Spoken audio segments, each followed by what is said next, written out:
साथियों, 2014 के अंदर जब भाजपा की सरकार बनी थी तो उनके बहुत बड़े बड़े वादे थे देश की जनता से।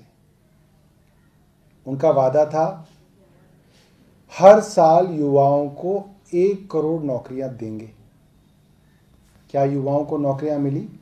नहीं मिली, बल्कि जितनी नौकरियां पहले की सरकारों में मिलती थी वो भी मिलनी बंद हो गई। उनका वादा था पेट्रोल और डीजल के दाम कम करेंगे। क्या वो हुआ? वो नहीं हुआ।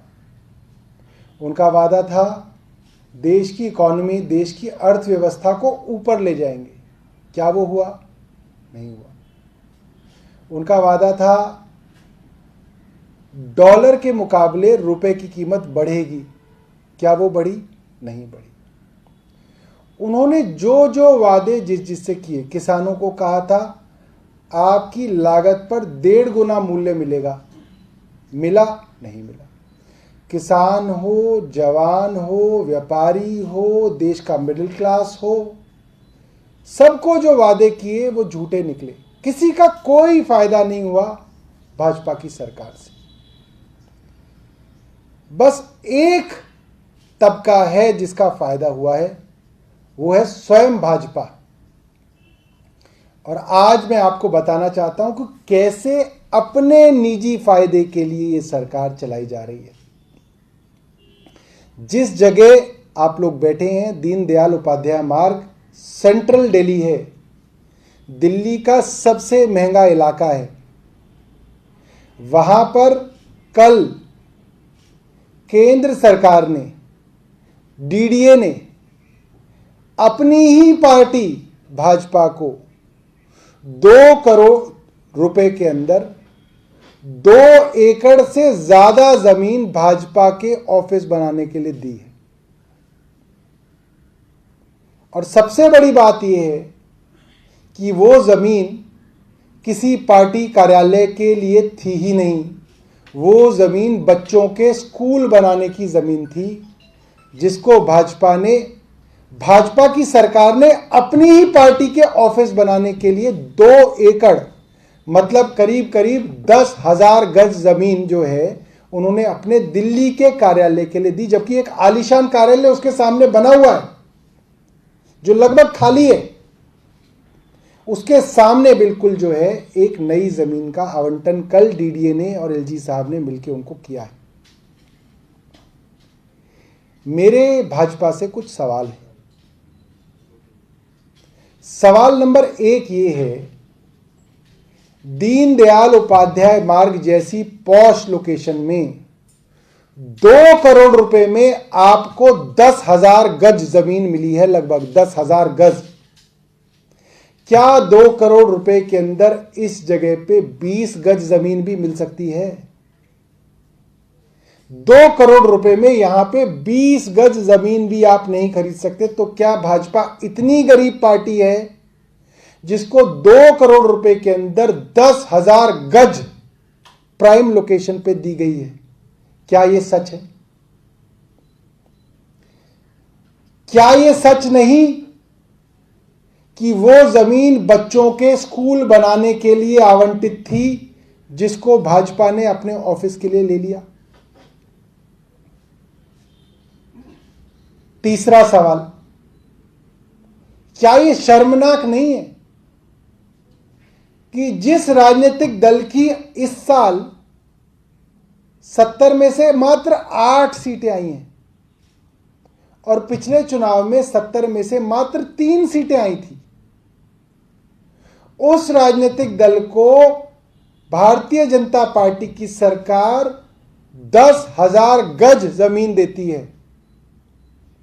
और जिस पार्टी की सरकार आज दिल्ली में है, आज 70 में से 62 सीटें आई हैं और पिछले चुनाव में 70 में से 67 सीटें आई थी, उनके ऑफिस को देने के लिए सरकार के पास कोई जमीन नहीं है। ये जो ऑफिस जिस पे हम बैठे हैं उस पे भी निकालने की कई बार केंद्र सरकार कोशिश कर चुकी है, पार्टी को लाखों रुपए का बिल दे चुकी है कि आप इतना पैसा दीजिए, आप गलत तरीके से यहां पे बैठे हुए हैं। तो ये आज की प्रेस कॉन्फ्रेंस का जो है कंक्लूजन है कि भारतीय जनता पार्टी ने देश के लोगों के लिए, जवानों के लिए, किसानों के लिए, व्यापारियों के लिए, महिलाओं के लिए कुछ नहीं किया, मगर अपनी सरकार के भरोसे पार्टी की तिजोरी भरने का काम भारतीय जनता पार्टी की केंद्र सरकार कर रही है।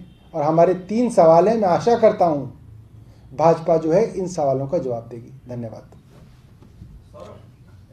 दिल्ली पुलिस ने जो ट्वीट किया है उसने कहा है कि जो वॉलंटियर्स चालान काट रहे हैं उनको अधिकार नहीं है, ऐसे लोगों के खिलाफ मामला दर्ज किया गया है और दिल्ली की जनता से भी अपील की है कि ऐसे चालान है उनको स्वीकार ना करें। क्या ये अवैध है? देखिए, दिल्ली पुलिस और रेवेन्यू डिपार्टमेंट जो है आपस के अंदर बातचीत कर सकता है। मैं आपको बताऊं कि दिल्ली ट्रैफिक पुलिस भी जो चालान करती है, पता नहीं कौन समझदार अफसर हैं उनके, मैं मानता हूं कि आईपीएस ट्रेनिंग में उनको कानून की पढ़ाई भी कराई जाती होगी। दिल्ली ट्रैफिक पुलिस जो चालान करती है वो पावर दिल्ली ट्रैफिक पुलिस के पास और दिल्ली पुलिस के पास नहीं है। वो पावर दिल्ली सरकार की पावर है, ट्रांसपोर्ट डिपार्टमेंट की पावर है। जो पावर दिल्ली सरकार दिल्ली पुलिस को डेलीगेट करती है कि आप हमारी पावर का इस्तेमाल करके ये चालान काटें, उन चालानों को काटने के नाम पर दिल्ली पुलिस कितना चालान काटती है और कितनी अपनी जेब भरती है, ये बात दिल्ली वाले जानते हैं। तो मेरा ये मानना ये है कि जो डेलीगेशन ऑफ पावर्स है ये एडमिनिस्ट्रेटिव लॉ का एक हिस्सा होता है। पावर्स डेलीगेट की जा सकती हैं। अगर दिल्ली पुलिस को इसके ऊपर कोई संशय है तो जिस तरीके से सरकारें काम करती हैं वो दिल्ली सरकार के उस विभाग से बात करें, डेलीगेशन ऑफ पावर्स के ऊपर डिस्कशन करें और करें। ये ट्वीट वगैरह जो है ये राजनीतिक पार्टियां तो कर सकती हैं, मगर अगर पुलिस महकमे भी ट्वीट करके इन चीज़ों के अंदर पॉलिटिकल चीज़ें करेंगे तो इससे पुलिस का महत्व गिरता है। ऐसा लोगों को लगेगा कि पुलिस जो है एक राजनीतिक हथियार की तरह काम कर रही है। तो मेरा ये मानना है कि इसको एडमिनिस्ट्रेटिवली उनको सुलझाना चाहिए। आपने एक वॉलंटियर को अधिकृत किया है चालान काटने के लिए? मैंने आपको अपना पूरा का पूरा जो है बयान दे दिया है।